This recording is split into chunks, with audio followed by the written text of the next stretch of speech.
Salut Tesséens, c'est Pépère Ludo et je suis heureux de vous retrouver aujourd'hui pour vous donner mon avis sur le parc Le Pal. Vous avez été nombreux à me dire que vous aimez bien quand je donne mon avis sur un parc, mais pour le moment c'était pas trop en positif. Et bien aujourd'hui je vais vous donner mon avis sur ce très beau parc de l'Allier que j'ai découvert l'été dernier et j'ai adoré. Alors premièrement, j'ai bien aimé le concept. Le fait de mêler parc animalier et parc d'attractions, c'est bien pensé. Cela permet d'allier amusement et dépaysement, ce qui est idéal qu'on soit en couple ou en famille. Les parcs d'attractions c'est bien, mais c'est épuisant. C'est donc très agréable de pouvoir admirer la beauté de la nature pour se reposer entre deux attractions. D'ailleurs, si vous êtes en famille, ça peut permettre de réunir plusieurs générations. Pendant que les grands-parents emmènent les plus petits voir les animaux, les parents peuvent aller faire un tour de Yukon Quad avec les plus grands. Il y a même des logements atypiques pour les personnes qui souhaitent rester 2 jours.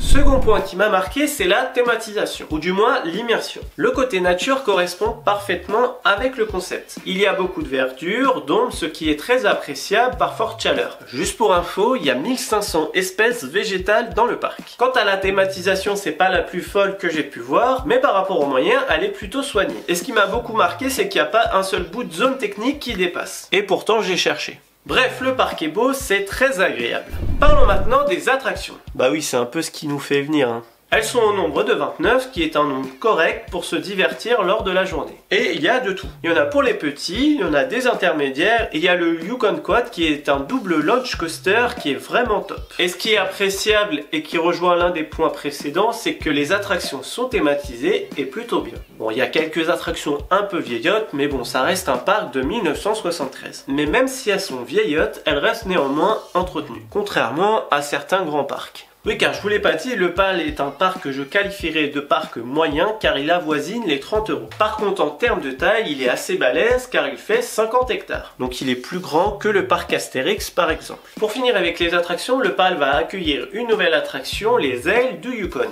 L'attraction se trouve au cœur de la zone canadienne et elle est unique en France. Construite par Zamperla, elle peut atteindre une hauteur de 6 mètres et elle a coûté quand même 1,2 million €. Du côté du parc animalier, c'est également une réussite. Alors petite parenthèse pour ceux qui ne connaissent pas le Pal, il n'y a pas de séparation entre le parc animalier et le parc d'attractions. Donc, le parc animalier est un magnifique espace de dépaysement pour se reposer entre deux attractions. C'est vraiment très agréable de s'y rendre, c'est très calme, c'est très nature, c'est beau et il y a mine de rien une centaine d'espèces à observer. D'ailleurs c'est plutôt bien fait parce que ça fait pas vraiment enclos. Bon, je vous rassure, il y a quand même des délimitations. Ce serait quand même dommage de se faire manger par un tigre, hein. Mais on fait le Yukon Quad, on avance un petit peu, on tombe sur les loups, un peu plus loin il y a les éléphants, les singes. Ce que je veux dire c'est que c'est très bien intégré, ce qui fait que ça fait pas enclos sur enclos, ça fait pas bête de foire. Et d'ailleurs les animaux font leur vie. Tu peux passer devant un poste d'observation sans voir un animal car ça se trouve il est en train de se reposer tranquillou derrière un arbre. Pour bien faire cette partie il faut compter 3 heures, sans compter les spectacles et l'intervention des soigneurs pour nourrir les animaux, ce qui rajoute une activité supplémentaire ludique et pédagogique. Ah oui, on peut apercevoir dans cette partie, dans certains enclos, des lodges, c'est le système d'hébergement du Pal. Je vais pas m'aventurer sur le sujet parce que je les ai pas testés. D'ailleurs, j'aimerais bien pouvoir les tester lors de ma prochaine visite. Ça doit être quand même assez ouf de pouvoir apercevoir un zèbre ou j'en sais rien depuis sa terrasse.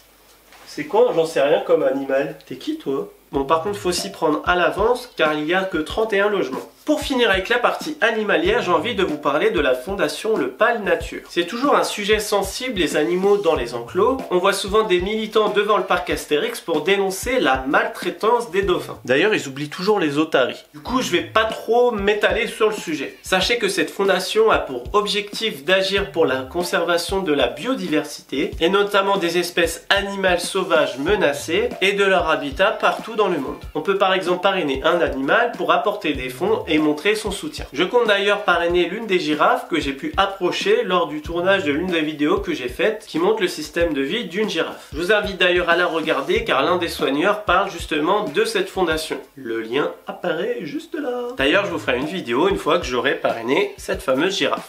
Pour finir, il y a pas mal de points de restauration et de boutiques, mais ça reste très intégré. Je dirais qu'il y a le bon nombre. On n'est pas submergé, mais on peut toujours trouver quelque chose en cas de faim ou si on a envie de flâner dans les boutiques. On n'a pas cette impression d'être poussé à la consommation.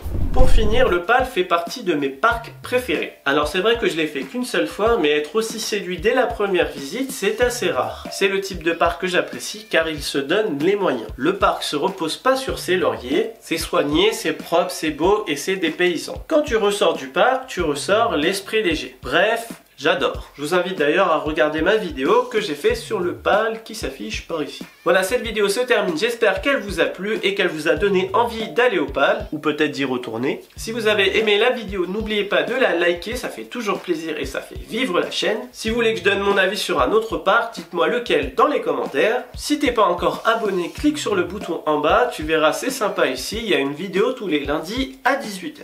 Il me reste plus qu'à vous faire des bisous et big